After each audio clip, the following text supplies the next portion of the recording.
Summer की सजा के बाद शहर में कुछ समय के लिए शांति दिखाई देने लगी। अवैध जमीन सौदों पर रोक लगी। कई अफसरों का तबादला हुआ। पुलिस विभाग में विक्रम की प्रतिष्ठा बढ़ी। लेकिन विक्रम जानता था कि संगठित अपराध कभी पूरी तरह खत्म नहीं होता। वह सिर्फ इंतजार करता है और फिर नए चेहरे के साथ लौटता है। 3 महीने बाद आर्थिक अपराध शाखा से एक रिपोर्ट आई। शहर में नकली इंफ्रास्ट्रक्चर प्रोजेक्ट्स के नाम पर करोड़ों की ठगी हो रही थी। निवेशकों को ऊंचे मुनाफे का लालच दिया जाता और फिर कंपनी गायब हो जाती। इन कंपनियों के दस्तावेज बेहद पेशेवर तरीके से तैयार किए गए थे। विक्रम को तुरंत लगा कि यह काम किसी सामान्य ठग का नहीं हो सकता। सना ने डाटा इकट्ठा किया। सभी कंपनियों के रजिस्ट्रेशन में एक समान पैटर्न था। डायरेक्टर अलग अलग थे लेकिन ऑडिटर एक ही था। उस ऑडिटर का नाम था निखिल अरोड़ा। निखिल पहले समर की कंसल्टेंसी में काम कर चुका था। ये कड़ी मामूली नहीं थी। निखिल को पूछताछ के लिए बुलाया गया। उसने कहा कि वह सिर्फ पेशेवर सेवा देता है। उसे क्लाइंट की मंशा का पता नहीं होता। लेकिन उसके लैपटॉप की फोरेंसिक जांच में एक एन्क्रिप्टेड फोल्डर मिला। फोल्डर में निवेशकों की सूची और फर्जी प्रोजेक्शन फाइलें थीं। निखिल ने दबाव में स्वीकार किया कि वह अकेला नहीं है। पूरी योजना एक नए समूह द्वारा चलाई जा रही है। उस समूह का नाम अंदरूनी शकल में सिंडिकेट है। विक्रम ने पूछा कि उसका मुखिया कौन है। निखिल ने कहा कि उसने कभी असली चेहरा नहीं देखा। आदेश एक सुरक्षित सर्वर से आते हैं। पेमेंट क्रिप्टोकरेंसी में होती है। सना ने साइबर सेल को सक्रिय किया। ब्लॉकचेन ट्रांजैक्शन ट्रैक किए गए। रकम कई वॉलेट से गुजरकर अंत में एक अंतर्राष्ट्रीय एक्सचेंज तक पहुंचती थी। लेकिन वहां से डेटा निकालना आसान नहीं था। इसी बीच एक निवेशक ने आत्महत्या कर ली। उसके परिवार ने शिकायत दर्ज कराई। मीडिया ने फिर सवाल उठाए। विक्रम पर दबाव बढ़ा। उसे एहसास हुआ कि यह मामला पहले से ज़्यादा जटिल है। सिंडिकेट सिर्फ जमीन या अपहरण तक सीमित नहीं था। अब ये डिजिटल वित्तीय अपराध में उतर चुका था। सना ने एक और खोज की। सिंडिकेट की फर्जी कंपनियों के सर्वर एक ही डेटा सेंटर में होस्ट थे। डेटा सेंटर शहर के बाहरी औद्योगिक क्षेत्र में था। विक्रम ने छापा मारने का आदेश दिया। डेटा सेंटर कानूनी रूप से पंजीकृत था। लेकिन एक गुप्त सर्वर रूम मिला जो आधिकारिक नक्शे में नहीं था। वहां से कई रिमोट लॉगिन सक्रिय थे। सिस्टम एडमिन ने बताया कि यह रूम एक प्राइवेट क्लाइंट के लिए है। क्लाइंट का नाम गोपनीय रखा गया था। लेकिन भुगतान एक विदेशी कंपनी के माध्यम से हुआ था। जांच में पता चला कि विदेशी कंपनी के डायरेक्टर का नाम आदित्य राणा है। आदित्य राणा पूर्व पुलिस अधिकारी था जिसने 5 साल पहले नौकरी छोड़ी थी। वह साइबर सिक्योरिटी कंसल्टेंट बन गया था। विक्रम को ये जानकारी चुभी। आदित्य कभी उसी विभाग में था। उसने कई बड़े ऑपरेशन में हिस्सा लिया था।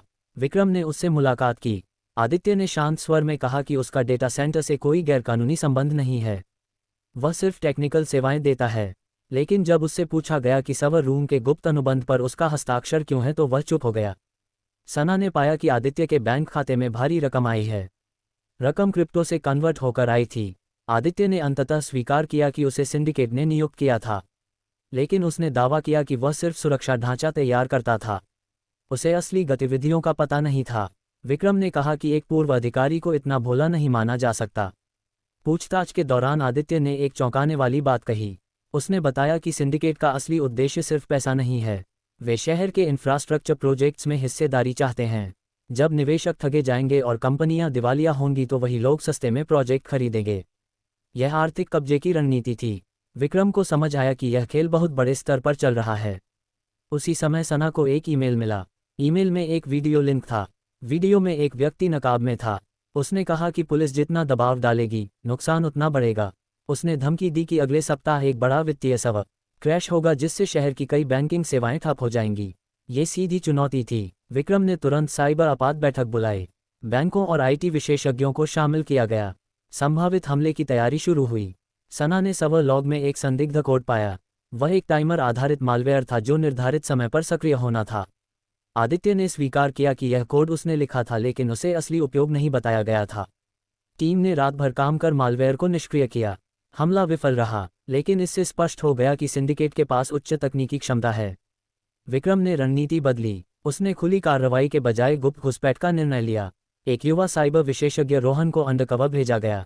रोहन ने नकली पहचान से सिंडिकेट के डिजिटल फोरम में प्रवेश किया। कई सप्ताह तक उसने भरोसा जीता।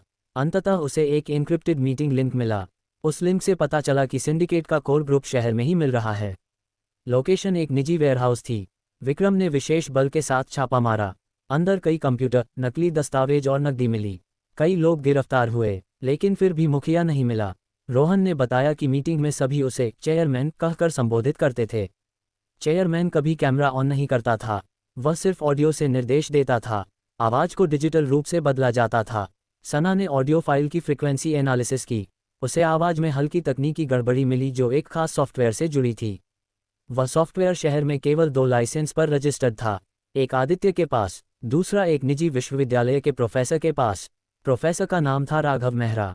विक्रम चौंका, नाम वही था लेकिन व्यक्ति अलग। राघव मेहरा साइबर कानून का विशेषज्ञ था। उसकी छवि साफ थी, लेकिन जांच में पाया गया कि उसने हाल ही में कई गुप्त सेमिनार लिए हैं जिनमें बंद दरवाजे के पीछे चुनिंदा लोग शामिल हुए। विक्रम ने विश्वविद्यालय प्रशासन से सहयोग लिया। एक सेमिनार के दौरान छापा मारा गया। राघव मेहरा के लैपटॉप में सिंडिकेट की फाइलें मिलीं। उसने पहले इनकार किया, लेकिन जब डिजिटल साक्ष्य सामने आए तो वह टूट गया। उसने स्वीकार किया कि समर के गिरने के बाद उसने नेटवर्क संभाला। वह मानता था कि आर्थिक नियंत्रण से ही असली शक्ति मिलती है। उसने कहा कि पुलिस को हराना उसके लिए एक बौद्धिक चुनौती थी। विक्रम ने शांत स्वर में कहा कि अपराध चाहे कितना भी बुद्धिमान हो, अंत में कानून के सामने टिकता नहीं। राघव मेहरा और उसके सहयोगियों को गिरफ्तार किया गया। सिंडिकेट की फाइलें जब्त हुईं। निवेशकों को राहत देने के लिए विशेष फंड बनाया गया। कई ठगे गए परिवारों को मुआवजा मिला। शहर ने धीरे धीरे राहत की सांस ली। विक्रम ने महसूस किया कि अपराध का रूप बदलता रहता है। कभी वह बंदूक से आता है, कभी वह कंप्यूटर कोड के रूप में, लेकिन हर रूप में उसका मकसद शोषण ही होता है। सना ने कहा कि इस बार लड़ाई दिमाग से जीती गई है।